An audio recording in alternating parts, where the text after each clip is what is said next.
saya mulai ceramahnya, saya mengharap bapak-bapak, ibu-ibu, terutama adik-adikku sekalian, untuk menjawab salam dengan sungguh-sungguh. Barang siapa yang menjawab salam dengan sungguh-sungguh, mudah-mudahan pulang membawa berkah, insya Allah ikut juga dengan seluruhnya. Amin. Baik, assalamualaikum warahmatullahi wabarakatuh. Waalaikumsalam warahmatullahi wabarakatuh. Alhamdulillahilladzi arsala rasulahu bil huda wa dinil haqq liyudhhirahu 'ala ad-dini kullihi wa kafaa billahi shahida. Asyhadu an la ilaha illallah wahdahu la syarika lah wa asyhadu anna Muhammadan abduhu wa rasuluh. Allahumma shalli wa sallim ala sayyidina Muhammadin wa ala alihi wa sahbihi ajma'in. Wa qad qala Allah ta'ala fi kitabil Qur'anil Karim. A'udzu billahi minasy syaithanir rajim. Bismillahirrahmanirrahim. Wa ma arsalnaka illa rahmatan lil 'alamin.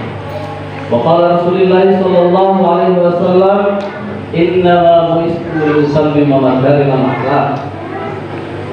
Sadaqallahu alaihi wa sadaqa Rasulillahil karim wa nahnu ala dzalika minasyahidin wa syakirin.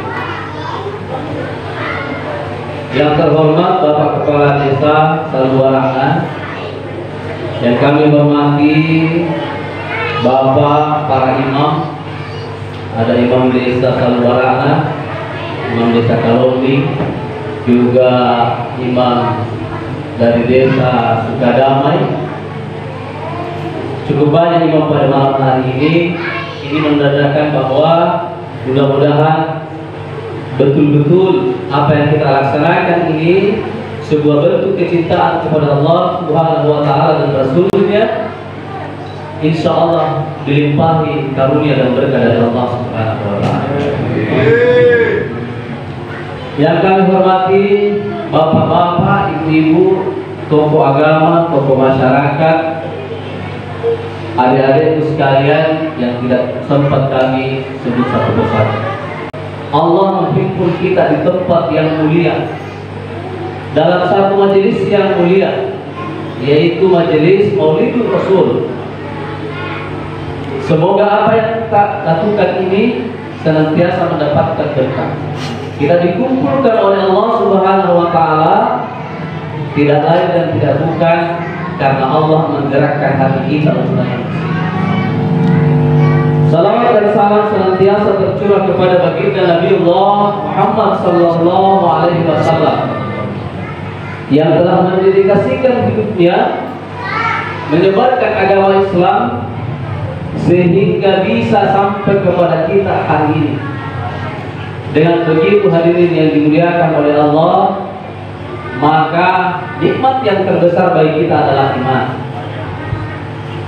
Sebelum saya lanjut, kita cerita dulu tentang beberapa pengalaman maulid yang menurut saya cukup tragis, ya, cukup tragis, dan bisa menjadi bahan pelajaran buat kita untuk itu tidak terjadi di antara kita. Ada suatu waktu, biasa waktu maulid itu terjadi karena di atas pucuk piring itu ada uang 50.000, belum sempat selesai dibaca doanya, tiba-tiba ada anak kecil kemudian memanjat piring untuk menggapai itu 50.000. Walhasil piring itu jatuh. Andaikan tidak ada orang yang mengambil anak itu, maka anak itu mungkin tertancap oleh bumi seperti ini.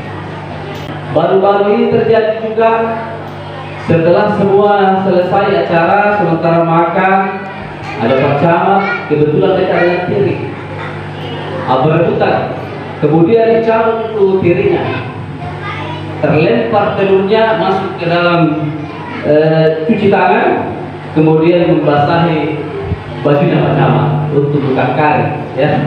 Kalau karya, bayangkan bahwa akan tusuk itu bajunya pertama.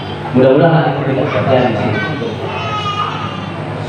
Tadi kita melaksanakan Maulid ini memperingati kelahiran Rasulullah SAW. Kita bacakan salawat. Betapa banyak salawat yang kita bacakan. Man sallu alayya wahidan fa sallallahu alaihi wasallam. Barang siapa yang bersalawat kepada aku satu kali, maka Allah yang langsung bersalawat kepadanya 10 kali. Bayangkan, Allah memuji kita, mendoakan keselamatan kita karena satu kali kita bersalawat kepada Rasulullah sallallahu alaihi wasallam. Kita bersalawat, dibacakan ayat-ayat suci Al-Quran, dibacakan bersaksi, insya Allah semua yang ada di sini diliputi keberkahan. Makanan kita akan melengket berkah di situ, telur kita akan melengket berkah di situ. Akan tetapi menjadi tidak berkah, mengisirap para payah talo, bemme, jarum kemudian terinjak-injak kita sendiri yang injak kita punya berkah, hilang berkahnya. Mudah-mudahan jangan takut karena saya ini, kalau saya begitu orang yang insya Allah dapat semua dulu berbagi. Adik-adik ya, insya Allah. Adik-adik yang pertama dapat, kemudian ini yang terakhir bapak-bapak. Kalau tidak kebagian bapak-bapak, insya Allah Tuhan dia bawa telur. Karena datangnya bawa telur, lagi bawa telur. Ibu-ibu tidak dapat telur, insya Allah minta sama bapaknya di rumah. Ya, bagaimana? Betul. Jadi dapat ya, dapat kita bawa telur pulang. Insya Allah bawa pulang. Ada yang dimuliakan oleh Allah. Maulidur Rasul yaitu memperingati hari kelahiran Rasulullah SAW. Bukan berarti ulang tahunnya Rasul. Sebab kenapa Rasulullah SAW selalu bermaulid setiap minggu. Hari Senin Rasulullah dilahirkan, berarti setiap hari Senin Rasulullah bermaulid dengan cara berpuasa di hari Senin. Kita mau bermaulid di hari kelahiran kita, kalau kita ingat-ingat hari kelahiran kita, Kamis, silakan berpuasa. Bisa. Kalau misalnya kita hari kelahirannya kebetulan hari Minggu dengan hari Sabtu, karena kita tidak dibenarkan untuk berpuasa pada hari itu, karena kedua itu hari itu adalah hari rayanya orang kafir, maka semangat puasa itu dilakukan. Bagaimana caranya? Biasanya mau puasa tahu, maka kita memperbanyak ibadah. Di bulan puasa kita selalu memperbanyak ibadah, baca Quran, bersedekah, kemudian mendirikan salat-salat sunnah. Maka di situ juga kita bisa melakukan hal yang demikian. Hadirin dimuliakan Allah. Intinya adalah kecintaan kita kepada Rasulullah SAW. Man ahya sunnati faqad ahabbani, man ahabbani kana ma'i fil jannah. Kata Rasulullah, barang siapa yang mendirikan sunnahku maka dia mencintaiku. Barang siapa yang mencintaiku maka insya Allah akan bersamaku di dalam surga. Mudah-mudahan kita kumpulkan bersama Rasulullah SAW surga Allah. Itu hadirin yang dimuliakan oleh Allah. Rasulullah juga mengatakan bahwa perbanyaklah bersalawat kepada, sebab kenapa? Salawat kalian itu akan dinampakkan di hadapan. Maka sahabat mengatakan, bertanya, ya Rasulullah, bagaimana caranya salawat itu bisa nampak di hadapanmu sedangkan engkau telah mati dan hancur?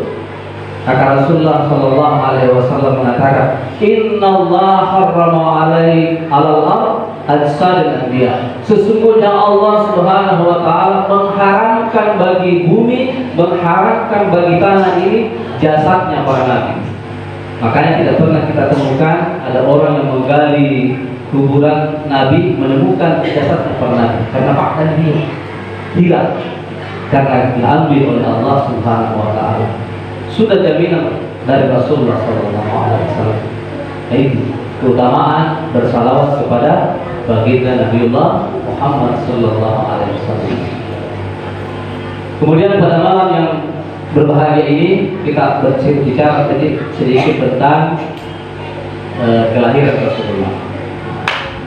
Rasulullah Shallallahu Alaihi Wasallam kita paham bersama, nama bapaknya adalah Abdullah, nama ibunya adalah Siti Aminah. Dilahirkan pada hari Senin tanggal 12 Rabiul Awal, bertepatan dengan tahun gajah pada saat itu. Namun sebelumnya para nabi-nabi sebelumnya mengkabarkan, sudah menggariskan, sudah mengetahui atas wahyu Allah Subhanahu wa taala bahwa akan datang seorang nabi sebagai nabi penutup di akhir zaman, yaitu namanya Ahmad. Itu disampaikan oleh Nabi Isa. Nabi Ibrahim pun berdoa kepada Allah Subhanahu wa taala ketika dia meninggikan Ka'bah bersama dengan Nabi Ismail anaknya.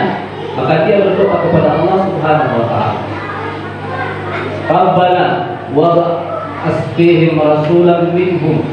Ya Allah, utuslah seorang rasul di tengah-tengah mereka, dari golongan mereka. Maka datanglah Rasulullah sallallahu alaihi wasallam. Nabi Ibrahim berdoa kepada Allah Subhanahu wa taala, Rabbi ij'alni muqimas salati wa min dzurriyyati. Jadikanlah kami sebagai orang-orang yang mendirikan salat, begitu juga dengan garis keturunan kami sampai ke bawah.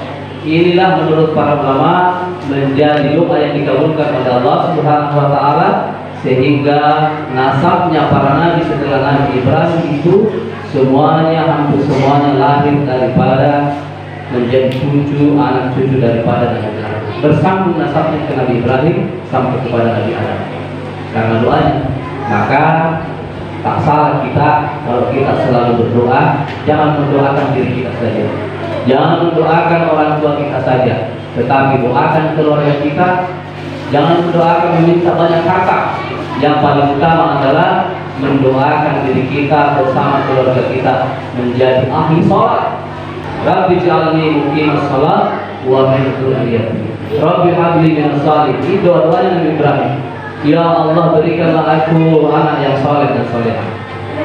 Kalau perlu di setiap akhir sujud kita berdoa 3 kali kepada Allah Subhanahu wa taala. Sudah dikabarkan oleh nabi-nabi sebelumnya, ketika Nabi Muhammad sallallahu alaihi wasallam dalam kandungan ibunya Siti Aminah, dalam riwayat dikatakan 2 bulan, mana 2 bulan anggirangan mati bapak. Sudah yakin 2 bulan dalam perut sudah tinggal bapaknya, sudah yakin. Kemudian menjelang kelahirannya, pada malam kelahirannya, dalam mimpinya Siti Aminah didatangi oleh 2 orang perempuan suci dan mulia. Siapa itu? Siti Asya. Siti Asya itu adalah istrinya Fir'aun. Berada di lingkungan istana, mendampingi seorang raja yang betul-betul diktator. Akan tetapi dia masih mampu mempertahankan keislamannya, menyelamatkan Nabi Musa. Sebab dialah sehingga Nabi Musa selamat dari pembunuhan Fir'aun pada saat itu. Datang pula satu lagi orang manusia suci, yaitu Siti Maryam, ibunya Nabi Isa, memberikan penguatan kepada Siti Aminah, ibunya Rasulullah Sallallahu Alaihi Wasallam, bahwa jangan takut. Orang yang engkau kandung itu adalah Sayyidul Alamin, adalah penghulunya seluruh alam. Maka setelah lahir Rasulullah Sallallahu Alaihi Wasallam, besoknya sudah lahir, maka seluruh alam ini berbahagia menyambut kedatangan baginda Nabiullah Muhammad Sallallahu Alaihi Wasallam. Itu kelahirannya. Sudah menunjukkan tanda-tanda bahwa akan datang manusia istimewa di atas dunia ini. Yang pertama menyusukan adalah ibunya. Disusui oleh ibunya beberapa saat, kemudian disusui lagi oleh Suwaibah. Suwaibah adalah budaknya Abu Lahab, pamannya Rasulullah Sallallahu Alaihi Wasallam, yang pada saat itu sangat bergembira menyambut kehadiran Rasulullah. dimerdekakanlah budaknya yang namanya Suwaibah, kemudian disusukanlah orang yang kedua menyusukan Rasulullah adalah Suwaibah. Beberapa bulan kemudian, kebiasaannya itu orang Arab, kalau ada anak kecil yang lahir, maka ditawarkan dibawa ke Ka'bah, kemudian ditawarkan untuk disusui.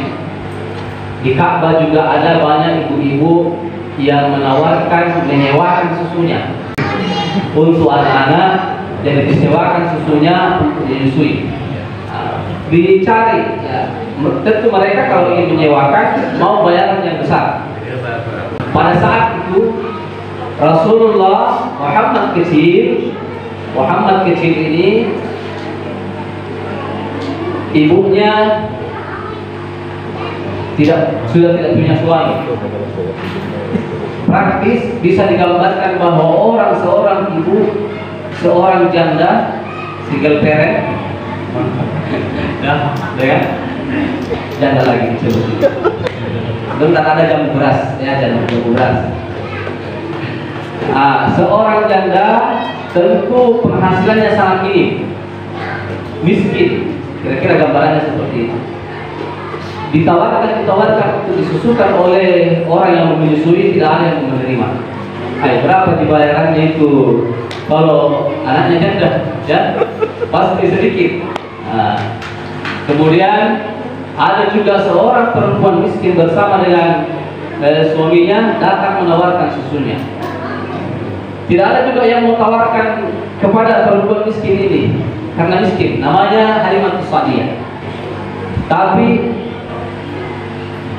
Halimatus Sa'diyah ini adalah orang yang miskin tetapi dimuliakan oleh Allah Subhanahu wa taala. Karena kenapa? Akhlaknya sangat baik. Berasal dari sebuah lembah tetapi akhlaknya sangat baik. Tidak pernah makan makanan yang haram. Sehingga nanti air susunya itu adalah semua yang halal diberikan kepada Rasulullah SAW. Tinggal mereka berdua bagaimana berbisik-bisik kepada suaminya. Bagaimana ini Pak? Kita ambil anak ini.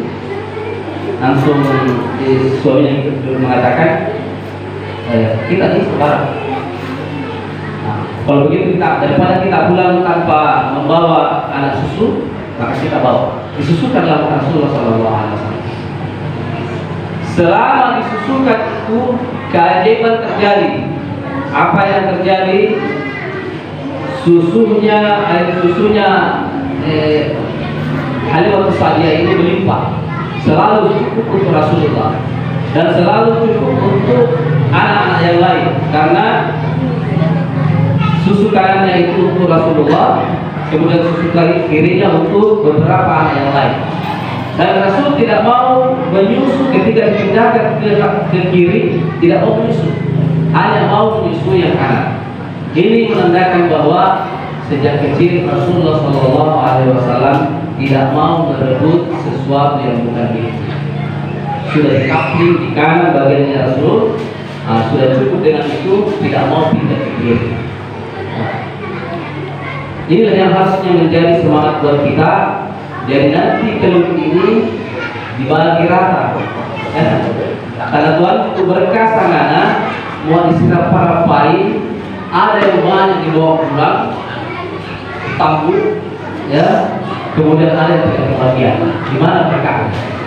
Sedangkan Rasul berpesan bahwa orang yang mengutamakan saudaranya di dunia ini, insya Allah akan diutamakan di hari kemudian oleh Allah Subhanahu wa taala. Mendol tetap di surga dibandingkan yang tulang-tulang.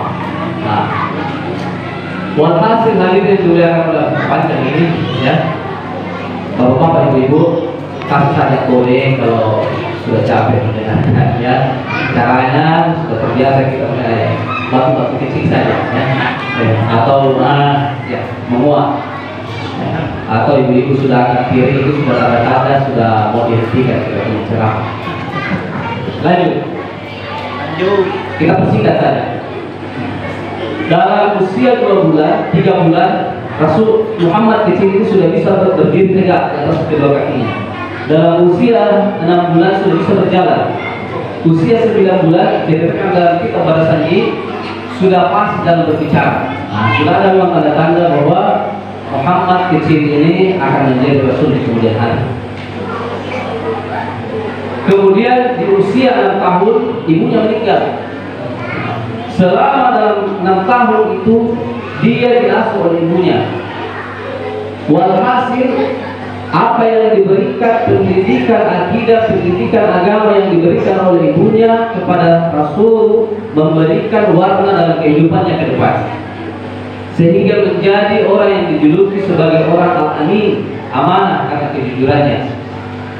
Nah, dalam sejarah kenabian, Nabi Isa juga adalah nabi yang diasuh hanya oleh ibunya. Rasulullah diasuh hanya oleh ibunya. Kebanyakan seorang anak itu berhasil ketika hanya diasuh oleh ibunya dibandingkan hanya diasuh oleh bapak. Ya. Imam Syafi'i kecil diasuh juga oleh ibunya. Setiap taklim ibunya digendongnya Imam Syafi'i duduk di tengah-tengah majelis taklim, sehingga sejak kecil sudah biasa mendengarkan petua-petua agama. Sehingga di usia belasan tahun dia sudah bisa menjadi imam.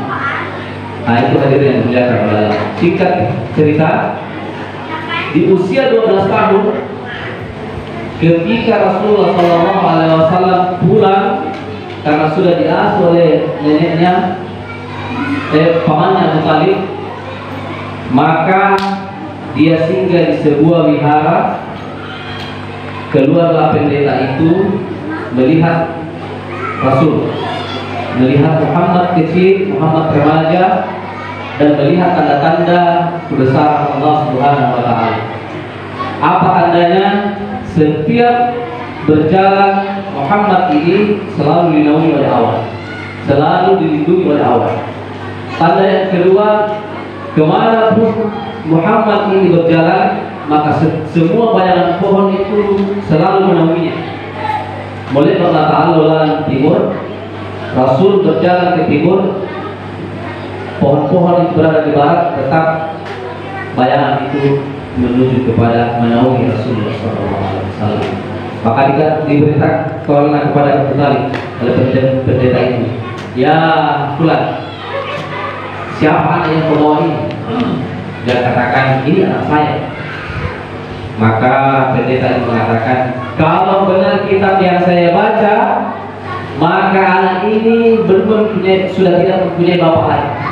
Apakah benar-benar dia adalah anakmu? Maka Abu Thalib mengatakan, memang benar, bukan anak saya, tetapi keponakan saya. Bawa segera pulang ini, karena anak ini dicari oleh Yahudi, akan dibunuh karena sudah ada tanda-tanda kenabian pada dirinya. Lindungi, jaga baik-baik saya. Seperti itu hadirin yang dimuliakan oleh Allah. Singkat cerita, kita masuk kepada fase di mana dia dipertemukan jodohnya bersama dengan Siti Khadijah. Siti Khadijah menjadi bosnya dalam perdagangan. Rasulullah terakhir pergi Muhammad pada saat remaja itu usia 25 tahun pergi berdagang. Keuntungannya berlipat ganda selama dalam perniagaan Rasulullah. Pulang, pembantunya, pendampingnya namanya Maisarah melapor bahwa terjadi banyak kegagalan, keajaiban selama dalam perjalanan berdagang bersama dengan Rasulullah. Dagangannya semakin meningkat. Rasul Muhammad sangat dipercaya oleh pelanggannya. Dalam perjalanan selalu dinaungi oleh awan. Maka terpikatlah Siti Khadijah, seorang janda 2 kali, janda lagi, ya, janda lagi, janda 2 kali, terpikat, bangsawan kaya raya terpikat kepada Muhammad. Maka Siti Khadijah melamar Muhammad. Nah, poinnya melamar, ya, poinnya melamar. Bagaimana caranya? Mengutus seorang perempuan untuk bertanya kepada Muhammad, ya Muhammad, tidak maukah engkau memiliki pendamping ini? Usiamu sudah 25 tahun. Maka Muhammad mengatakan, kira-kira siapa laki-laki yang mau kepada saya? saya ini hidup sebatang kara, tidak punya bapak, tidak punya ibu, kemudian miskin. Maka perempuan tadi mengatakan, bagaimana kalau kira-kira ada yang mau? Siapakah kira-kira itu? Maka dia mengatakan bahwa bagaimana kalau kita ajukan kepada sendiri. Maka Rasulullah cukup mengangguk dan menerima tawaran itu. Sehingga setelah diterima itu, diutuslah pamannya untuk melamar Siti Khadijah. Pada esensinya bahwa Siti Khadijah sudah menawarkan diri secara diam-diam kepada Rasulullah SAW. Tidak seperti sama sekarang, kalau ada perempuan suka sama laki-laki, nah pura-pura jalan depannya sebut budaya kita dong, ya. Jadi bukan seperti itu caranya. Tetapi ada cara-cara yang tersembunyi yang sudah diajarkan sejak kecil. Lanjut hadirin yang dimuliakan oleh Allah, agama ini harus senantiasa kita hidupkan dalam rumah kita. Agama ini harus senantiasa kita perjuangkan dalam dakwah. Sebagaimana seorang istri harus menjadi pendamping suami dekat kepada Allah Subhanahu wa taala. Sebagaimana Siti Khadijah mendampingi Rasulullah sallallahu alaihi wasallam menegakkan agama Islam ini. Bayangkan Bapak, bayangkan Ibu hadirin yang dimuliakan oleh Allah, seluruh harta kekayaan Siti Khadijah itu didedikasikan untuk memperjuangkan agama Islam. Dakwahnya Rasulullah. Sebab kenapa? Menyadari bahwa setiap perjuangan, setiap harta yang dia sedekahkan akan menjadi tabungannya di hari kemudian hari. Dia suatu ketika Rasulullah SAW pulang dari berdakwah, hidup sudah semakin sulit, hidup sudah semakin miskin. Pulang dari berdakwah, masuk ke dalam rumah, ditemuinya Siti Khadijah sedang menyusui Siti Fatimah. Di bangkuan Siti Fatimah yang sedang tidur, Siti Khadijah pun sementara dalam keadaan antara tidur, ya, antara tidur dan terjaga. Karena air susunya sudah habis, maka yang menetes itu adalah tetesan-tetesan darah yang diisap oleh Siti Fatimah. Karena kadang-kadang mereka harus puasa berturut-turut untuk mendonasikan hartanya demi menegakkan agama Islam. Maka diangkatlah Fatimah kecil, kemudian Rasulullah berbaring di pangkuan istrinya, berbaring di pangkuan istrinya. Dia lurus kepalanya, ya, sebagaimana bahwa istrinya lebih tua darinya, maka rasa sayang sangat tinggi. Setelah dilus-lus, maka tanpa terasa air matanya Siti Khadijah itu jatuh di atas pipi Rasulullah. Maka Rasulullah kaget melihat istrinya menangis. Rasul bertanya, "Ya Rasulullah, ya istriku Khadijah, kenapa menangis? Adakah engkau menyesal bersuamikan aku?" Maka sebab aku ini adalah orang miskin. Maka Siti Khadijah mengatakan, saya tidak pernah menyesal bersuamikan engkau ya Rasulullah. Yang kedua pertanyaannya, ya Khadijah istriku, adakah engkau menyesal bersuamikan aku karena seluruh hartaku habis aku gunakan untuk berdakwah di jalan Allah Subhanahu wa taala? Maka Siti Khadijah mengatakan, sama sekali saya tidak pernah menyesal, bahkan justru saya berbahagia bisa mendonasikan harta saya untuk memperjuangkan agama. Tetapi saya menangis karena saat ini saya tidak memiliki apa-apa lagi. Saya tidak memiliki apa-apa lagi yang ingin aku sumbangkan untuk memperjuangkan agama ini. Bayangkan ini seorang istri, hartanya 2/3 kayak kota Mekah, habis untuk memperjuangkan agama Islam. Ibu-ibu, kira-kira bagaimana perjuangannya? Ya, cukup kita dituntut untuk mengingatkan suami kita, pergi sholat bapaknya, pergi sholat, jemput berkah di masjid, bawa anak pulang berkah. Ketika itu selesai berjamaah, bapaknya keluar, langkahkan kaki kiri, berdoa Bismillah, alhamdulillah, wala haula wala quwwata illa billah. Selesai sholat, pulang ke rumah bawa bekal. Adakah saya tidak pernah menyesal kata Khadijah, harta saya habis untuk memperjuangkan agama Islam ini? Saya hanya sedih karena tidak ada apa-apa lagi. Andaikan suatu ketika engkau ya Rasulullah SAW, saya telah wafat dan suatu ketika engkau melewati sungai, tidak ada jembatan, ada jembatan baru lalui, maka ambil dan gali kuburan saya, jadikan jembatan untuk menutupi sungai itu sehingga engkau bisa melewati jalan untuk berdakwah di jalan Allah Subhanahu wa taala. Perjuangan. Jadi maka hadirin dimuliakan oleh Allah, inilah bentuk perjuangan penderitaan yang dialami oleh Rasulullah SAW. Tapi sudah terlalu panjang kita bahas bersama. Mudah-mudahan di lain kesempatan bisa dilanjutkan apa yang disampaikan pada kesempatan, mudah-mudahan bermanfaat bagi kita semua. Assalamualaikum warahmatullahi wabarakatuh.